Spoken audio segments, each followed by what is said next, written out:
मैं doctor R के पुरोहित, आपका स्वागत है।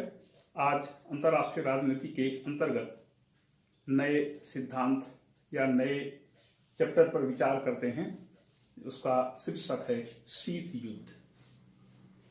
विशेषकर द्वितीय विश्व युद्ध के बाद के वर्षों में जिस चीज ने अंतर्राष्ट्रीय राजनीति को सबसे ज्यादा प्रभावित किया उसे शीत युद्ध कहते हैं। शीत युद्ध क्या है? यह गर्म युद्ध से के विपरीत है।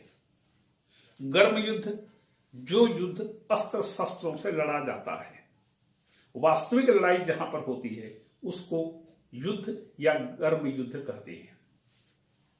शीत युद्ध क्या है? शीत युद्ध मस्तिष्क से लड़ा जाने वाला युद्ध है। मस्तिष्क से, देखिए, व्यक्ति की आत्मा होती है। इस आत्मा के 4 रूप होते हैं: मन, बुद्धि, चित्त, अहंकार। हम कई चीजों को देखते हैं,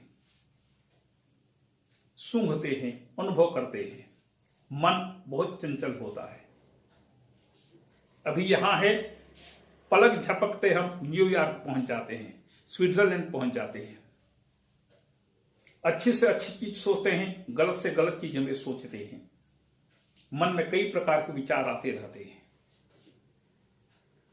जब हम किसी चीज के बारे में सोचते हैं, गलत सोचते हैं, गलत चीजों के बारे में सोचते हैं या अच्छी चीजों के बारे में सोचते हैं, तब हमारी बुद्धि सामने आती है। हम कई बार ऐसा होता है कि गलत चीजों को भी अपने बुद्धि के द्वारा तर्क संगत बनाने की, मानने की कोशिश करते हैं। मान लीजिए एक विद्यार्थी परीक्षा में नकल कर रहा है, वह अपने नकल करने को भी बुद्धि संगत और तर्क संगत मानने को उद्यत रहता है।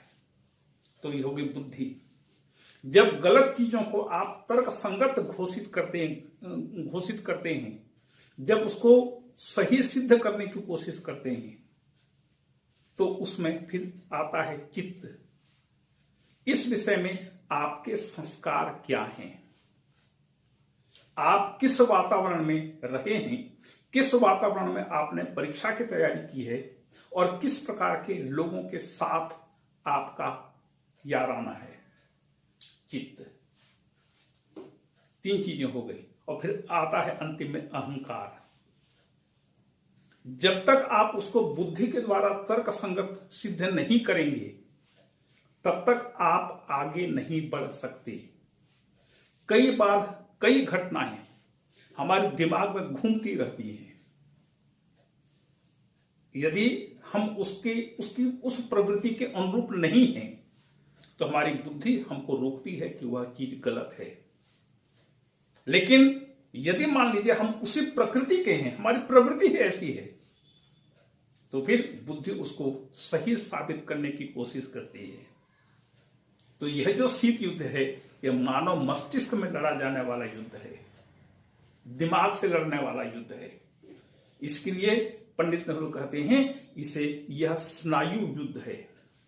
व्यक्ति के मन मस्तिष्क में यह घर कर जाता है कि सामने वाला जो है वह हमारा सबसे पक्का दुश्मन है और मुझे ऐसा हर काम करना चाहिए जिससे उसको मैं समाप्त कर सकूं। यह शीत युद्ध है। और कई बार यह शीत युद्ध गर्म युद्ध का भी रूप धारण कर लिया है। ऐसी क्या बात हो गई कि शीत युद्ध शुरू हो गया? पूरी दुनिया 2 भाग में बट गई। 1945 से लेकर के 1991 तक, 90-91 तक इस शीत युद्ध का बोलबाला रहा। पूरे 50 वर्ष तक इसने अंतरराष्ट्रीय राजनीति को कदम कदम पर प्रभावित किया। क्या बात हो गई? वस्तुतः 1917 में रूस में साम्यवादी क्रांति हुई। लेनिन के नेतृत्व में खूनी क्रांति हुई और इसी समय प्रथम विश्व युद्ध भी लड़ा जा रहा था। रूस में साम्यवादी क्रांति हुई, लेनिन राष्ट्रपति बना, जारशाही को पूरी तरह से खत्म कर दिया गया और एक नई औद्योगिक, सामाजिक, राजनीतिक व्यवस्था की स्थापना की गई। 1924 में लेनिन की मृत्यु हो गई। 1917 में क्रांति के बाद जो रूस अब सोवियत संघ बन गया था, सोवियत संघ एक अछूत के समान दुनियादारी से, अंतरराष्ट्रीय राजनीति से अलग रहा। क्योंकि दुनिया में सभी देश सोवियत संघ को छोड़कर के पूंजीवादी राष्ट्र थे, इसलिए इस नए साम्यवादी राष्ट्र को अंतरराष्ट्रीय राजनीति में यूरोप के देशों ने, अमेरिका आदि देशों ने न तो उसे कहीं पर बुलाया गया, न कभी आमंत्रित किया गया, न सोवियत संघ वहां पर गया। वर्साय की संधि, पेरिस सम्मेलन में भी वह अलग रहा। 1924 में लेनिन की मृत्यु हो गई। लेनिन की मृत्यु के बाद स्टालिन आया, दुनिया का सबसे दुर्धर्ष शासक स्टालिन आया। स्टालिन 1924 से लेकर के 1953 तक 29 साल तक सोवियत संघ का भाग्य विधाता बना रहा। कई वर्षों के बाद सोवियत संघ को राष्ट्र संघ का सदस्य बनाया गया, लेकिन फिर भी उसे अंतरराष्ट्रीय बिरादरी अछूत के समान मानती रही। क्यों? क्योंकि साम्यवादी व्यवस्था का वह प्रणेता था। तो शुरू से ही इनके बीच प्रतिद्वंदिता शुरू हो गई थी, साम्यवाद अच्छी है अथवा पूंजीवादी व्यवस्था अच्छी है। और इस बीच जब हिटलर आया तो हिटलर ने दो वर्ग के लोगों को समाप्त करने का प्रण किया था, एक यहूदी, दूसरा साम्यवादी। क्योंकि हिटलर का यह विचार था कि जर्मनी प्रथम विश्व युद्ध में इसलिए हारा क्योंकि यहूदियों और साम्यवादियों ने मिलकर के जर्मनी को हराने में काम किया। इसलिए हिटलर का टारगेट था, मैं यहूदियों को और साम्यवादियों को मारूंगा, और उसने ये किया भी। तो इसलिए जब हिटलर सत्ता में आया, उसने साम्यवादियों का कत्लेआम करना शुरू किया तो पूंजीवादी देशों को अच्छा लगा। इंग्लैंड, फ्रांस, अमेरिका सब ने इसका विरोध नहीं किया, चुपचाप वो सब देखते रहे, मजा देखते रहे। और इस बीच द्वितीय विश्व युद्ध शुरू होने के एक सप्ताह पहले हिटलर ने कूटनीतिक चाल चली। 23 अगस्त 1939 को जर्मनी ने अपने सबसे बड़े दुश्मन सोवियत संघ के साथ 10 वर्ष का अनाक्रमण समझौता किया कि अगले 10 वर्ष तक हम एक दूसरे पर आक्रमण नहीं करेंगे। और इसके एक सप्ताह के बाद 1 सितंबर 1939 को हिटलर ने पोलैंड पर आक्रमण करके द्वितीय विश्व युद्ध का श्रीगणेश कर दिया। हिटलर की चाल क्या थी? जर्मनी बीच में है, जर्मनी को यदि आप बीच में मानते हैं तो जर्मनी के पूर्व की ओर पोलैंड के बाद पोलैंड है और पोलैंड से सोवियत संघ की सीमा लगती है, और इधर इंग्लैंड, फ्रांस वगैरह, फ्रांस, स्पेन वगैरह वगैरह, इटली, ये सब देश हैं पश्चिम की ओर। तो हिटलर की योजना यह थी कि मैं जब पोलैंड पर आक्रमण करूंगा या यूरोप के अन्य देशों पर जब मैं आक्रमण करूंगा तो मेरी पूर्वी सीमा सुरक्षित रहनी चाहिए। यदि मान लीजिए मैं सोवियत संघ के साथ समझौता नहीं करता हूं और मैं पोलैंड या अपने पश्चिम देश की ओर आक्रमण करता हूं तो यह संभव है कि सोवियत संघ मुझे पूर्व की ओर से आक्रांत करे, मतलब आक्रमण करे, हमला करे। इसलिए उसने चाल चली और अपने पूर्वी सीमा को सुरक्षित रखने के उद्देश्य से उसने सोवियत संघ के साथ अनाक्रमण समझौता कर लिया। परिणाम यह हुआ कि पोलैंड पर जब हिटलर ने आक्रमण किया तो इधर सोवियत संघ की सेना चुपचाप रही, और जब हिटलर ने पश्चिम की ओर फ्रांस और विभिन्न देशों पर उसने जब आक्रमण किया तो उसकी पूर्वी सीमा बिल्कुल इंटैक्ट रही, पूर्वी सीमा की ओर से उसको कोई चिंता नहीं रही। लेकिन जब हिटलर ने पूरे यूरोप को जीत लिया, जीतने के बाद उसने इंग्लैंड पर हवाई बमबारी शुरू कर दिया और स्कैंडिनेविया कंट्रीज की तरफ से उसने सोवियत संघ पर आक्रमण कर दिया। तब सोवियत संघ ने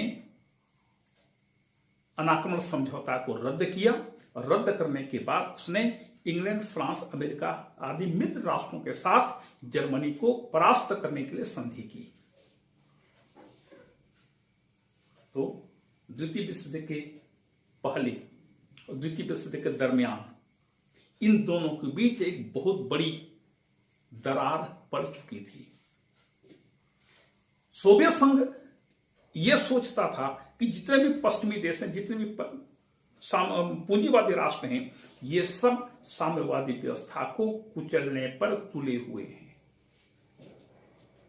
और अमेरिका आदि पूंजीवादी देशों का सोचना था कि साम्यवादी व्यवस्था सबसे बुरी व्यवस्था है, उसको समाप्त किया जाना चाहिए। तो भले ही युद्ध कर रहे थे एक साथ, अब जर्मनी रोम, बर्लिन, टोक्यो के विरुद्ध, रोम, बर्लिन, टोक्यो एक्सिस के विरुद्ध भले ही मित्र राष्ट्र सोवियत संघ के साथ मिलकर के लड़ रहे थे, लेकिन इनके बीच परस्पर अविश्वास स्थापित हो चुका था। और इन परिस्थितियों में शीत युद्ध का जन्म हुआ। और जैसी परिस्थितियां बनी, जैसा तनाव का वातावरण बना, उसे सशस्त्र शांति का युग कहा गया। जहां पर शांति होगी, शस्त्रों की आवश्यकता नहीं पड़ेगी। लेकिन शीत युद्ध का मतलब होता है सशस्त्र शांति। स्थिति तनावपूर्ण लेकिन नियंत्रण में है। देखिए कुछ परिभाषाओं को। नेहरू कहते हैं कि लोगों के शीत युद्ध लोगों के मस्तिष्क में युद्ध के विचारों को प्रश्रय देने वाला युद्ध है। लोगों के मस्तिष्क में, यदि आप दिमाग से ज्यादा सोचेंगे उस घटना के बारे में, तो आपके मन में बहुत ज्यादा आक्रोश उत्पन्न होगा। शीत युद्ध दोनों राष्ट्रों के मन में ज्यादा से ज्यादा आक्रोश उत्पन्न करता है, मरने, मारने, काटने, कटने पर तुल जाता है। तो यह स्नायु युद्ध गर्म युद्ध की तुलना में बहुत खतरनाक होता है। गर्म युद्ध में तो उसको युद्ध ही कहते हैं, लेकिन चूंकि यहां पर एक नए शब्द का प्रयोग करना था, उसको नाम दिया गया शीत युद्ध।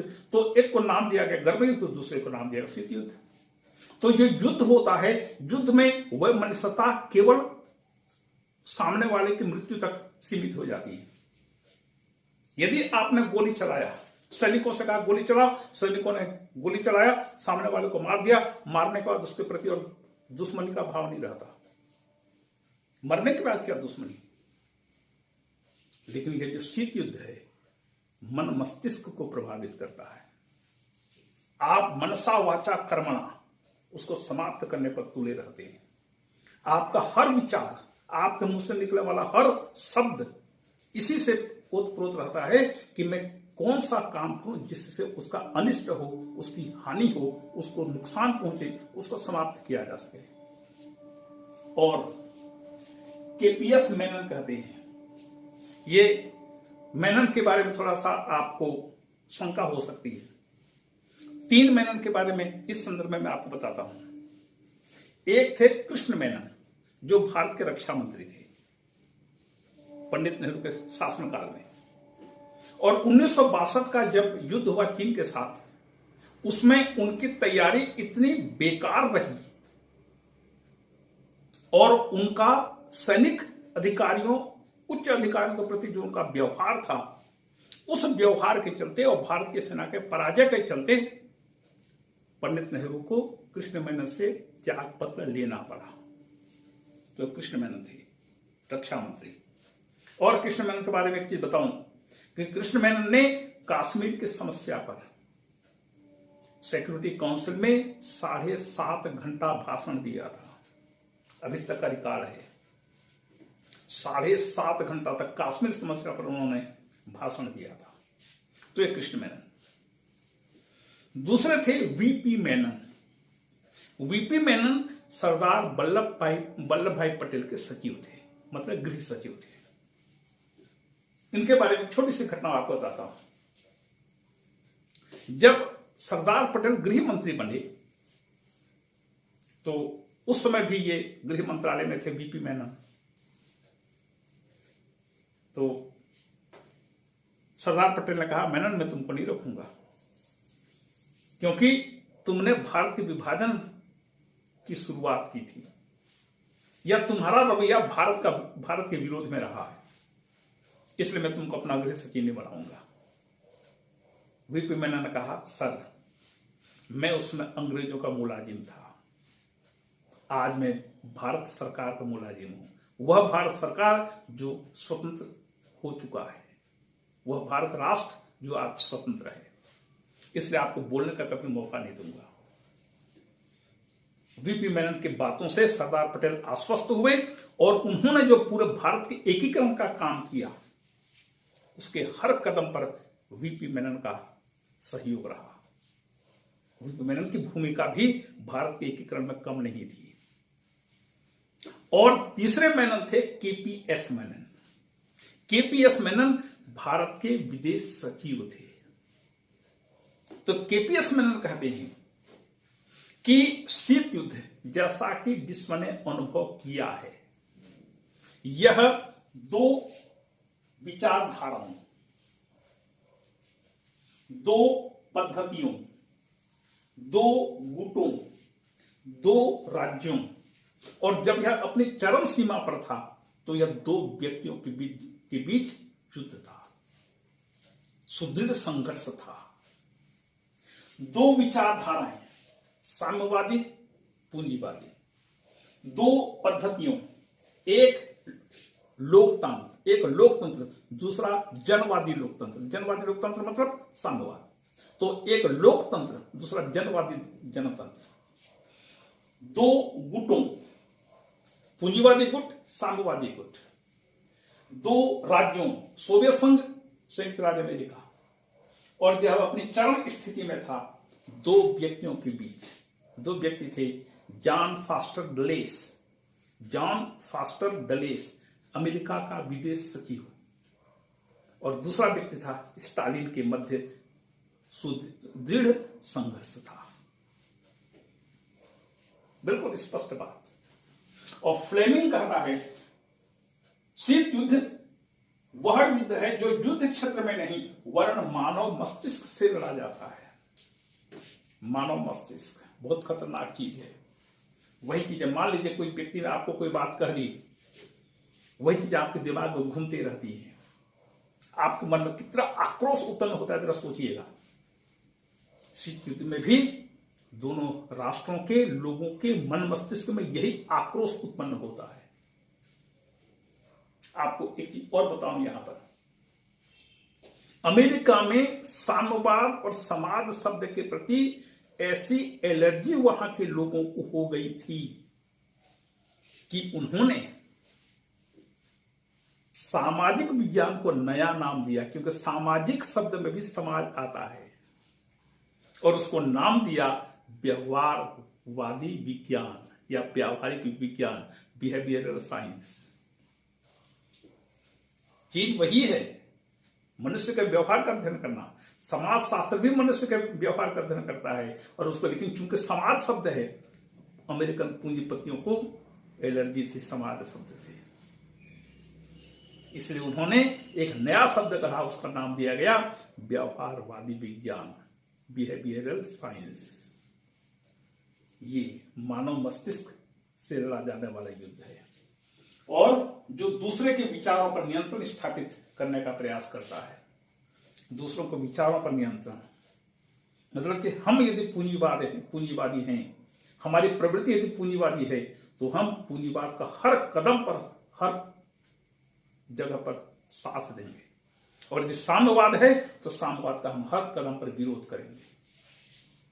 ये परिभाषाएं नेहरू, केपीएस मेनन और फ्लेमिंग के द्वारा दी गई। इसके लक्षण पर जरा चर्चा करें। लक्षण पहला है, यह दो महाशक्तियों का संघर्ष था। दो महाशक्ति, सोवियत संघ, संयुक्त राज्य अमेरिका। ये ठीक है कि संयुक्त राज्य अमेरिका के साथ इंग्लैंड, फ्रांस आदि यूरोप के ढेर सारे देश थे, लेकिन ये दो महाशक्तियों के बीच वास्तविक संघर्ष था। दूसरा, वाक और प्रचार युद्ध। वाक युद्ध, कभी भी मौका मिला छोड़ना नहीं है। बिल्कुल सामने वाले को ऐसी इतनी बुरी तरह से पटकनी देनी है कि सामने वाला उठ तक न सके, और एक दूसरे के विरुद्ध प्रचार करना। जितने भी सामाजिक संपर्क के साधन हैं, जन संपर्क के जितने भी साधन हैं, मास मीडिया जितने भी हैं, सब स्तरों पर एक दूसरे के विरुद्ध प्रचार युद्ध करना। तीसरा, षड्यंत्र, जासूसी, गुटबंदी। षड्यंत्र, षड्यंत्र के 6 यंत्र होते हैं, जिसमें 6 यंत्रों का प्रयोग किया जाता है, उसको षड्यंत्र कहते हैं। दुर्गा सप्तशती के अंतर्गत सिद्ध कुंज का स्तोत्र है, उसमें 6 यंत्रों का उल्लेख दिया गया है। मारणम, मोहनम, वश्चम, स्तंभन, उच्चाटन, मूर्छन। ये 6 यंत्र हैं। तो षड्यंत्र के 6 यंत्र होते हैं। जासूसी, एक दूसरे की खूब जासूसी करना। एक बार तो मजे की बात यह हो गई कि सोवियत संघ का एक केजीबी का एजेंट, केजीबी, यह सोवियत संघ की सबसे घोर जासूसी संस्था थी। दुनिया में आज तक ऐसा जासूसी संस्था नहीं बनी है जैसा सोवियत संघ की केजीबी थी। और उसी केजीबी का एजेंट पुतिन था, जो अभी रूस का राष्ट्रपति है। एक बार मजे की बात हो गई कि सोवियत संघ का एक न्यूक्लियर वैज्ञानिक, परमाणविक वैज्ञानिक, पूरी योजना बना करके अमेरिका भाग गया। अमेरिका में जाकर के उसने राजनीतिक शरण लिया। अमेरिका तो ऐसे लोगों को राजनीतिक शरण देता है, राजनीतिक शरण लिया। उसके बाद उसको नासा में नौकरी मिली। नासा में नौकरी करके लोगों का विश्वास प्राप्त कर लिया। नासा में नौकरी किया, वहां के जो परमाणविक संस्थान हैं वहां पर उसने अच्छी नौकरी की, क्योंकि परमाणु वैज्ञानिक था। और 3, 4, 5 साल तक वह उसने बढ़िया काम किया। उसके बाद वहां से फरार हो गया और सोवियत संघ पहुंच गया। ऐसे एक नहीं, 10 आपको किस्से मिलेंगे। एक बार तो ऐसा हो गया था कि ब्रिटिश प्रधानमंत्री का जो पीए था वह केजीबी का एजेंट निकला। ये जासूसी। तो जासूसी और गुटबंदी, गुट बना, और जहां गुट होंगे वहां पर तू मैं होगी, समन्वय कहां होगा। और फिर संघर्ष की नई तकनीक, ये तनावपूर्ण संबंध, जहां शीत युद्ध होगा तनावपूर्ण संबंध होंगे, कोई शांति नहीं, कोई सहजता नहीं। ऊपर से दिखाएंगे खूब बढ़िया, लेकिन मन ही मन एक दूसरे को गालियां देते होंगे, कोसते होंगे, धिक्कारते होंगे। ये तनावपूर्ण युद्ध।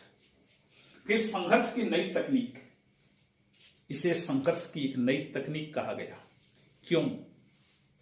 क्योंकि द्वितीय विश्व युद्ध की विकरालता को देखते हुए दोनों पक्षों में से किसी में भी इतनी हिम्मत नहीं थी कि वे तीसरा युद्ध शुरू कर सके। परिणाम यह हुआ कि उन्होंने एक नए प्रकार के युद्ध को शुरू किया, जिसे शीत युद्ध का नाम दिया गया। और युद्ध, और गर्म युद्ध के समान भयानक। गर्म युद्ध तो युद्ध के समाप्ति के बाद खत्म हो जाता है, लेकिन शीत युद्ध न तो युद्ध होता है, न तनाव खत्म होता है, न प्रतिद्वंदिता खत्म होती है। यह निरंतर चलती रहती है, यह निरंतर चलते रहता है। तो यह गर्म युद्ध से भी ज्यादा भयानक है, ज्यादा खतरनाक है। और आखिरी है युद्ध का वातावरण। आप घर से निकलने वाले हैं,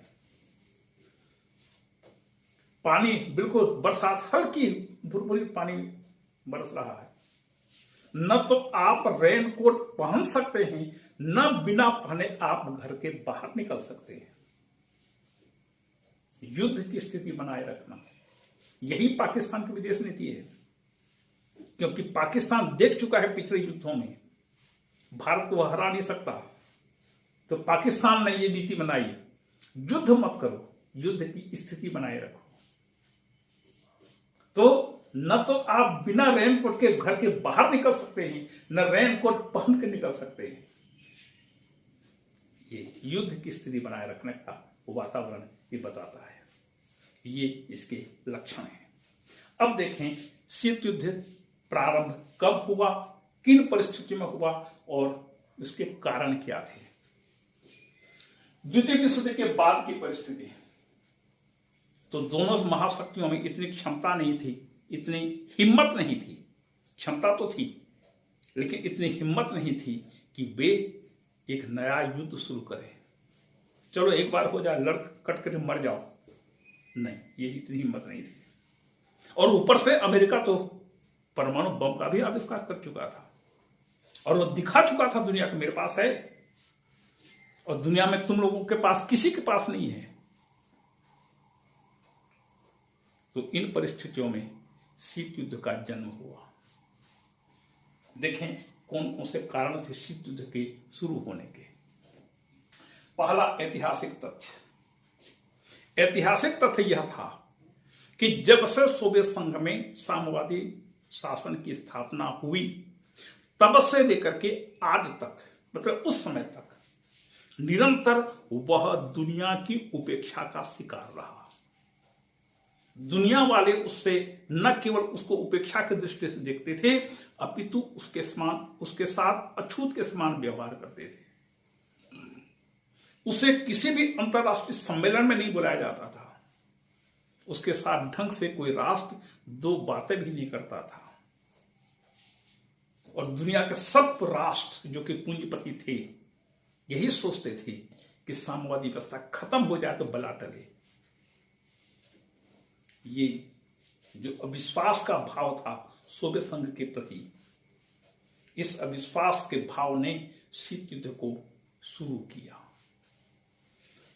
युद्ध में चारों राष्ट्रों ने मिलकर के जर्मनी, जापान, इटली के विरुद्ध लड़ाई किया, लेकिन उनमें परस्पर फूट था। इंग्लैंड, फ्रांस, अमेरिका एक ओर थे तो दूसरी तरफ सोवियत संघ था। इन तीनों और इस एक के बीच हमेशा अविश्वास और संदेह का वातावरण बना रहा। संपूर्ण युद्ध के दौरान इन दोनों गुटों के बीच मनमालिन्य बना रहा। दूसरा मोर्चे का प्रश्न, द्वितीय मोर्चा। द्वितीय मोर्चा क्या है? जब हिटलर ने सोवियत संघ के साथ किए गए 10 वर्षीय अनाक्रमण समझौते का उल्लंघन करते हुए सोवियत संघ पर आक्रमण किया, तो सोवियत संघ तो उस समय तैयार नहीं था जर्मनी के विरुद्ध लड़ने के लिए। तो जर्मनी की सेना आगे बढ़ने लगी लगातार और सोवियत संघ की सेना परास्त होने लगी, पीछे हटने लगी। समझिए कि द्वितीय विश्व युद्ध हो रहा था, लेकिन सोवियत संघ की सेना उतनी तैयार नहीं हुई थी। इसके बाद सोवियत संघ ने, स्टालिन ने मित्र राष्ट्रों के साथ एक समझौता किया कि हम सभी राष्ट्र मिलकर के, मतलब कि चारों मुख्य रूप से इंग्लैंड, फ्रांस, अमेरिका, सोवियत संघ, ये चारों राष्ट्र मिल करके रोम, बर्लिन, टोक्यो एक्सिस धुरी राष्ट्रों को समाप्त करेंगे या उनको युद्ध में परास्त करेंगे। समझौता हो गया। समझौता होने के बाद स्टालिन ने कहा कि आप मिल करके जर्मनी को पश्चिम की तरफ से आक्रमण करो, जर्मनी पर पश्चिम की तरफ से आक्रमण करो। यदि आप पश्चिम की तरफ से आक्रमण करेंगे, मैं इधर पूर्व की तरफ से आगे बढ़ूंगा। परिणाम यह होगा कि जर्मनी की सेना दो भाग में बंट जाएगी। जब कोई भी सेना दो भाग में बटेगी उसको परास्त करना आसान होगा। लेकिन इंग्लैंड, फ्रांस, अमेरिका ये तीनों इस बात का मजा देखते रहे कि किस प्रकार से हिटलर सोवियत संघ को समाप्त कर देता है, वो ज्यादा बेहतर होगा। ये 8 दिन 15 दिन की बात नहीं थी, 2 वर्षों तक लगातार सोवियत संघ अनुरोध करता रहा इसे दूसरा मोर्चा खोलने के लिए, लेकिन इन्होंने नहीं खोला। मतलब कि जर्मनी पर पश्चिम की तरफ से आक्रमण नहीं किया। और जब सोवियत संघ की लाल सेना, रेड आर्मी, दुनिया में सबसे ज्यादा प्रसिद्ध थी उस जमाने में, जब सोवियत संघ की लाल सेना विजयी होने लगी, आगे बढ़ने लगी, जर्मनी की सेना पीछे हटने लगी, और जब दुनिया वालों को पता चल गया कि अब सोवियत संघ विजयी हो रहा है, जर्मनी परास्त होते जा रहा है, तब इंग्लैंड, फ्रांस, अमेरिका ने देख लिया, करे पासा पलट गया, जर्मनी साम्राज्य को समाप्त नहीं कर पाया। तब उन्होंने जर्मनी के विरुद्ध पश्चिम की ओर मोर्चा खोला, मतलब पश्चिम की ओर से आक्रमण किया। सोवियत संघ के मन में एक गांठ बन गई कि ये पश्चिमी देश, पूंजीवादी देश साम्यवादी व्यवस्था को समाप्त करना चाहते हैं, सोवियत संघ को समाप्त करना चाहते हैं। इस घटना ने सबसे ज्यादा स्टालिन को उद्वेलित किया। तीसरा, याल्टा समझौते की अवहेलना।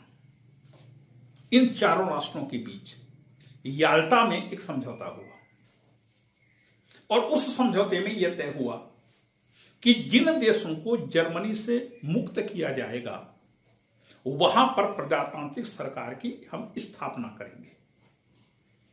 लेकिन सोवियत संघ समझ गया था कि जिन देशों को मैं जर्मनी से मुक्त करूंगा वहां पर मैं प्रजातंत्र की स्थापना नहीं करूंगा, अपितु बंदूक की नोक पर वहां पर साम्यवादी व्यवस्था की स्थापना करूंगा। और उसने जितने भी जर्मनी से मुक्त किया था सोवियत सेनाओं ने, उन सभी राष्ट्रों में उसने जबरदस्ती साम्यवादी शासन की स्थापना कर दी, पूंजीवादी व्यवस्था को उखाड़ फेंका। और ये सभी साम्यवादी नेता सोवियत संघ के पीछे लोग थे। पोलैंड, हंगरी, बल्गारिया, रोमानिया, ये चेकोस्लोवाकिया, युगोस्लाविया, ये सब ऐसे 8-9 देश थे, और ये सब देशों की सीमा सोवियत संघ से मिलती थी। तो सोवियत संघ ने इस प्रकार के अविश्वास के वातावरण को देखते हुए या इन मित्र राष्ट्रों के रवैये को देखते हुए सोच लिया कि अब तो इस पार या उस पार की लड़ाई है, जर्मनी से जो भी क्षेत्र में मुक्त करूंगा वहां पर लोकतांत्रिक सरकार स्थापित नहीं होगी, वहां पर साम्यवादी सरकार की स्थापना करूंगा। और उसने किया, डंके की चोट पर किया। परिणाम यह हुआ कि अमेरिकन गुट में सोवियत संघ के प्रति एक अविश्वास का भाव उत्पन्न हुआ। अविश्वास तो पहले से था और अविश्वास में वृद्धि हुई। इसके बाद यूनान में सोवियत हस्तक्षेप। यूनान में जर्मनी की सेना के विरुद्ध लड़ने के लिए सोवियत संघ ने भी अपनी सेना भेजी थी। जर्मनी की सेना परास्त हो गई। यूनान में जैसे ही यूनान में जर्मनी ने सरेंडर किया, सोवियत संघ को चाहिए था कि वो यूनान को मुक्त कर देते, लेकिन स्टालिन नहीं माना। यूनान में अपनी सेना को रखा रहा और उसने इस बात की पूरी कोशिश की कि यूनान में वह साम्यवादी व्यवस्था की स्थापना करे। भले सफल नहीं हो पाया, इन तीनों के विरोध के कारण सफल नहीं हो पाया, लेकिन वहां पर कोशिश तो किया। यह भी शीत युद्ध प्रारंभ होने का एक कारण था। इसी प्रकार से उसने ईरान से भी अपनी सेना को नहीं हटाया। सोवियत संघ ने अपनी सेना को नहीं हटाया ईरान से भी। यहां तक कि ईरान में उसने युगोस्लाविया, पोलैंड आदि देशों से साम्यवादी लड़ाकों को भेज दिया। ये वहां पर साम्यवादी आंदोलन करने लगे। ईरान फंसते फंसते बचा। इन विभिन्न घटनाओं ने मित्र राष्ट्रों, पूंजीवादी राष्ट्रों के मन में सोवियत संघ के प्रति घोर असंतोष उत्पन्न किया। सोवियत संघ तो पहले से असंतुष्ट था। इसके बाद जर्मनी, जब दूसरा मोर्चा खुल गया तो जर्मनी की सेना भी दो भाग में बंट गई। एक तरफ जर्मनी के सैनिक पश्चिम की ओर मित्र राष्ट्रों से लड़ने लगे, दूसरी तरफ जर्मनी के आधे सैनिक पूर्व की ओर सोवियत संघ की सेना से लड़ने लगे। जर्मनी तो वैसे ही छोटा है, इधर से पश्चिम की तरफ से मित्र राष्ट्रों की सेना आगे बढ़ने लगी, इधर पूर्व की ओर से सोवियत संघ की सेना आगे बढ़ने लगी। पूरे जर्मनी में इन दोनों गुटों का अधिकार हो गया। आधे भाग पर इंग्लैंड, फ्रांस, अमेरिका का संयुक्त अधिकार हो गया और पूर्वी भाग पर अकेले सोवियत संघ का अधिकार हो गया। इतने से संतुष्ट नहीं हुए दोनों पक्ष। राजधानी बर्लिन पर भी इसी प्रकार से दो भागों में इन दोनों गुटों का अधिकार हो गया, पूर्वी बर्लिन, पश्चिमी बर्लिन। और जब शीत युद्ध और ज्यादा बढ़ने लगा तो स्टालिन ने बर्लिन में अपने साम्राज्य सरकार की तो स्थापना कर ही दी थी। उसने बर्लिन में दीवार बना दी, एक राष्ट्र के बीचों बीच दीवार बना दी। मतलब एक नगर में रहने वाले लोग आपस में एक दूसरे से न मिले। एक तरफ पूर्वी बर्लिन साम्यवादी, दूसरी तरफ पश्चिमी बर्लिन पूंजीवादी। यहां तक कि नाकेबंदी भी कर दिया, पश्चिम बर्लिन की ओर पश्चिम बर्लिन की नाकेबंदी कर दी।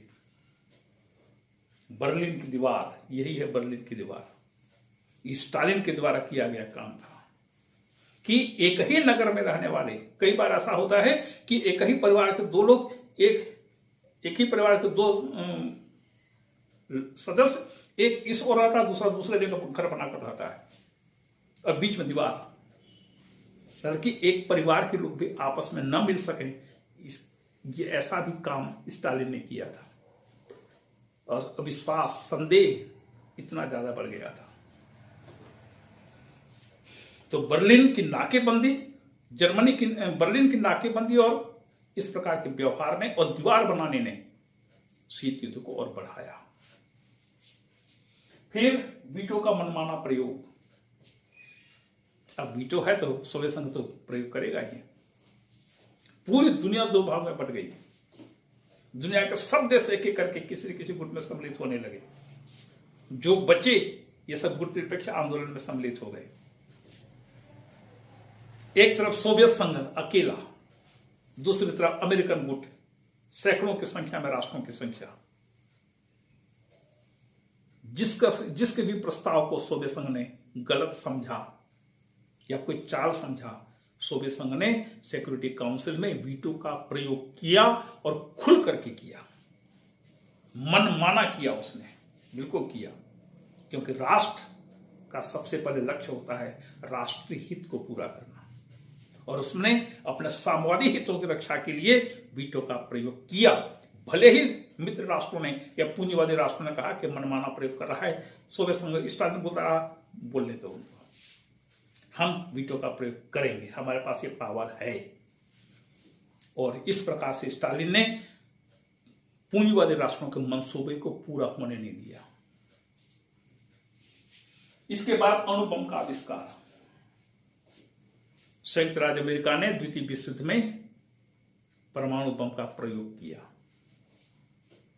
इस परमाणु बम की पूरी जानकारी अमेरिका ने इंग्लैंड को दिया था, फ्रांस को दिया था, यहां तक कि कनाडा को भी दिया था, लेकिन इस रहस्य को उसने सोवियत संघ को नहीं बताया था।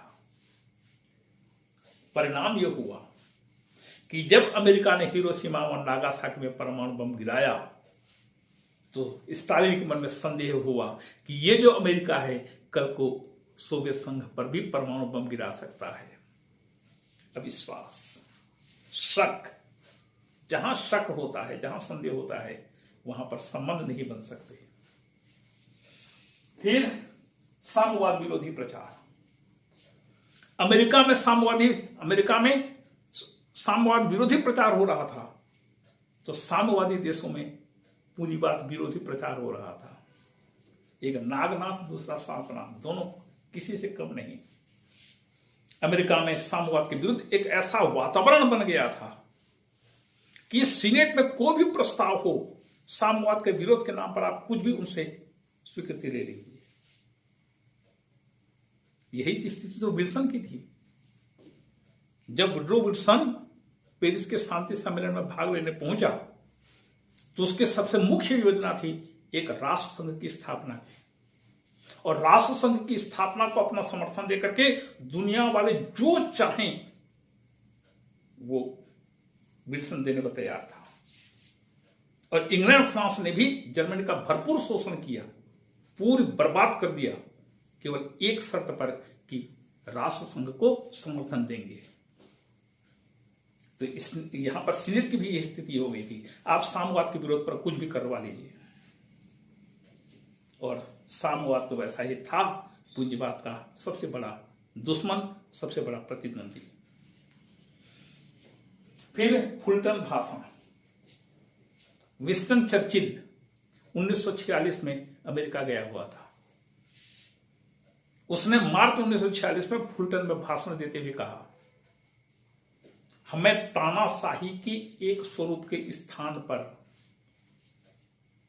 दूसरे स्वरूप की उत्पत्ति को रोकना चाहिए, और यह साम्यवाद के रूप में पनप रहा है। इस फुलटन के इस भाषण से शीत युद्ध का विधिवत प्रारंभ माना जाता है। तो फुलटन में विंस्टन चर्चिल ने कहा, हमें तानाशाही की एक स्वरूप की समाप्ति, कौन से स्वरूप, जो जर्मनी और इटली में था, नाजीवाद और फांसीवाद के समाप्ति के बाद हमें एक दूसरे प्रकार की तानाशाही को रोकना पड़ेगा। और दूसरे प्रकार की तानाशाही क्या है? साम्यवादी तानाशाही। और यह सोवियत संघ में पनप रहा है। और इस फुलटन भाषण ने हमें सोवियत संघ के मन में आग लगा दी। और U2 कांड, एक बड़ी मजे की बात हुई। द्वितीय विश्व युद्ध के बाद जब गुटबाजी हुई, दुनिया के सब देश अमेरिकन गुट या सोवियत गुट में सम्मिलित होने लगे। भारत के पास प्रस्ताव आया अमेरिका से। जॉन फास्टर डलेस आया हुआ था भारत। उसने पंडित नेहरू के साथ बात किया। अब पंडित नेहरू को उन्होंने एक ऑफर दिया कि भारत अमेरिकन गुट में शामिल हो जाए, सीटों में सम्मिलित हो जाए। तो पंडित नेहरू ने न केवल शामिल होने से इनकार किया, अपितु सीटों, सेंटो और नाटो की इतनी बुरी तरह से आलोचना की कि जॉन फास्टर डलेस को दुम दबाकर भागना पड़ा। लेकिन जॉन फास्टर डलेस दिल्ली के पालम हवाई अड्डे में विमान में बैठते बैठते पत्रकारों को कहते गए, भारत को इसकी कीमत चुकानी पड़ेगी। लंबे समय तक भारत इसकी कीमत चुकाता रहा। किस रूप में? कि अमेरिका ने भारत के विरोध में हमेशा चीन और पाकिस्तान का साथ दिया। तो भारत तो सम्मिलित नहीं हुआ अमेरिकन गुट में, लेकिन पाकिस्तान सम्मिलित हो गया। जब पाकिस्तान सम्मिलित हो गया तो अमेरिका और पाकिस्तान के बीच समझौता हुआ। उस समझौते में व्यवस्था की गई कि अमेरिका पाकिस्तान के हवाई अड्डों का और बंदरगाह का उपयोग कर सकेगा, और अमेरिका के सैनिक वहां पर रहने लगे, वहां के हवाई अड्डों में, और वहां से विमान भी उड़ाने लगे। यात्री विमान नहीं, बमवर्षक विमान। तो एक बार यह हुआ, यह घटना है 1953-54 की घटना है। U2 विमान कांड हुआ। क्या था ये? पाकिस्तान के पेशावर हवाई अड्डे से अमेरिका का एक विमान, उस विमान का नाम था U2। तो U2 विमान से अमेरिका का पायलट एक अमेरिका का एक वायु सैनिक विमान लेकर उड़ा और वह सोवियत संघ की सीमा में अंदर जाकर के जासूसी वगैरह करने लगा। जैसे ही सोवियत सेना को पता चला कि अमेरिका का विमान हमारी जासूसी कर रहा है, उन्होंने मिसाइल दागा और जैसे ही मिसाइल दागा, पायलट पैराशूट से कूद गया। विमान तो खैर नष्ट हो गया, पर वह पायलट सोवियत संघ के भाग्य से जिंदा बच गया। जब जिंदा बच गया और तब फिर सोवियत संघ ने जब साम्यवादी यातनाएं देनी शुरू की, साम्यवादी यातना बहुत कठोर होती है, आदमी को मरने नहीं देती, जिंदा रहने नहीं देती। और जब साम्यवादी यातना शुरू हुई, पायलट ने सब चीजों को पूरा खुलकर बता दिया कि हां, मैं अमेरिका की जासूसी करने के लिए विमान लेकर आया था और ढेर सारे फोटो खींचा था और ये जासूसी किया था, सब चीजें बता दिया। ये बात हो गई। इसके एक सप्ताह के बाद पेरिस में डी गॉल, आइजनहावर और स्टालिन के बीच एक मीटिंग होने वाली थी, शिखर सम्मेलन होने वाला था पेरिस में। इंग्लैंड, फ्रांस, अमेरिका और सोवियत संघ के बीच शिखर सम्मेलन होने वाला था। शिखर सम्मेलन के पहले स्टालिन ने कुछ भी उसमें था, खुश्चेव था। ये 53-54 की घटना नहीं है, ये बात की घटना है। और इस घटना का को उसने ज्यादा प्रोपेगेंडा, ज्यादा चिल्लाया, कुछ नहीं। जब आइजनहावर से खुश्चेव मिला, हाँ बिल्कुल सॉरी, वो ये 1954-55 की ही घटना है, क्योंकि उसमें स्टालिन की मृत्यु हो चुकी थी 1953 में। 1953 में स्टालिन की मृत्यु के बाद खुश्चेव आया। खुश्चेव 1964 तक रहा, तो ये 1953-54-55 इस प्रकार की घटना है। तो जब खुश्चेव पेरिस पहुंचा, उसने आइजनहावर और बाकी तीनों नेता वहां पर पहुंच चुके थे। खुश्चेव पहुंचा तो उसने फ्रांस के राष्ट्रपति डी गॉल से हाथ मिलाया, ब्रिटिश प्रधानमंत्री से हाथ मिलाया, लेकिन जब आइजनहावर ने हाथ नहीं मिलाया और दे इतनी बुरी तरह से भड़का U-2 विमान के संदर्भ में कि आइजनहावर बिल्कुल पानी पानी हो गया, अमेरिका का राष्ट्रपति। ये था U-2 विमान कांड। और आगे समझौता क्या होता, समझौता होने के पहले ही खत्म हो गया। और इसके बाद प्रादेशिक संगठन, जितने भी प्रादेशिक संगठन बने, नाटो, सीटो, सेंटो एक तरफ, वार्सा पैक्ट दूसरी तरफ, इन प्रादेशिक संगठनों ने शीत युद्ध को बढ़ाया, वैमनस्यता को बढ़ाया, तनाव को बढ़ाया, अंतर्राष्ट्रीय शांति को प्रभावित किया। प्रादेशिक संगठन, यदि वे सैन्य संगठन है, कभी भी भला नहीं कर सकते। और आखिरी है साम्यवादी चीन की सदस्यता। साम्यवादियों का 1 अक्टूबर 1949 को चीन की मुख्य भूमि पर अधिकार हो गया। जो आप चीन देखते हैं आज, उस पूरी भूमि पर और राजधानी में उनका कब्जा हो गया। और 1 अक्टूबर 1949 को ही चाउ एन-लाई, माओ त्से तुंग के नेतृत्व में वहां पर साम्यवादी व्यवस्था की स्थापना हो गई। वहां का जो वैधानिक शासक था चांग काई शेक, उसको चीन से भाग करके फार्मोसा में जाकर शरण लेनी पड़ी। फार्मोसा द्वीप है और फार्मोसा भी चीन का है। तो फार्मोसा, उसका दूसरा नाम है ताइवान। उस फार्मोसा या ताइवान में उसने जाकर के अपनी निर्वासित सरकार की स्थापना कर दी और कहने लगा कि हम ही हैं चीन के असली शासक। ये साम्यवादी तो जबरदस्ती आ गए। और 1971 तक अमेरिका इसी फार्मोसा चीन को चीन का असली शासक मानता रहा और साम्यवादी चीन दुनियादारी से, अंतर्राष्ट्रीय राजनीति से सर्वथा अलग थलग रहा। इस साम्यवादी चीन को असली चीन माने जाने को लेकर के सोवियत संघ ने कितना मेहनत किया था।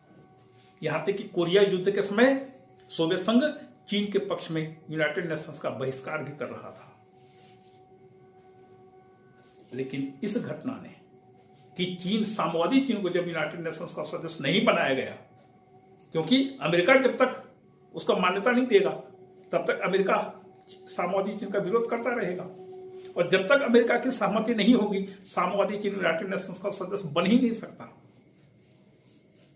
जब निक्सन ने 1971 में चीन को मान्यता दी, उसके बाद चीन यूनाइटेड नेशंस का सदस्य बना, वहां से फार्मोसा चीन को हटाया गया, तब जाकर के चीन और अमेरिका की दोस्ती हुई। और यही समय था 1971 का समय जब पाकिस्तान चीन और अमेरिका की तिकड़ी बन चुकी थी भारत के विरुद्ध। तो साम्यवादी चीन को यूनाइटेड नेशंस का सदस्य अमेरिका ने जब हमेशा वीटो का प्रयोग किया साम्यवादी चीन के विरुद्ध, तो इस घटना ने भी शीत युद्ध को और बढ़ाया। और भी कई प्रकार की घटनाएं थी। दोनों पक्षों के एक दूसरे पर निरंतर आरोप थे। इन आरोपों का किसी के पास कोई जवाब नहीं था और इस प्रकार से शीत युद्ध इन कारणों से शुरू हुआ। अगले व्याख्यान में हम फिर देखेंगे कि शीत युद्ध की प्रगति किस प्रकार से हुई, कौन कौन सी घटनाएं घटी और इन घटनाओं में दोनों राष्ट्रों की भूमिका क्या थी जिसने शीत युद्ध को और ज्यादा प्रज्वलित किया। आपको धन्यवाद।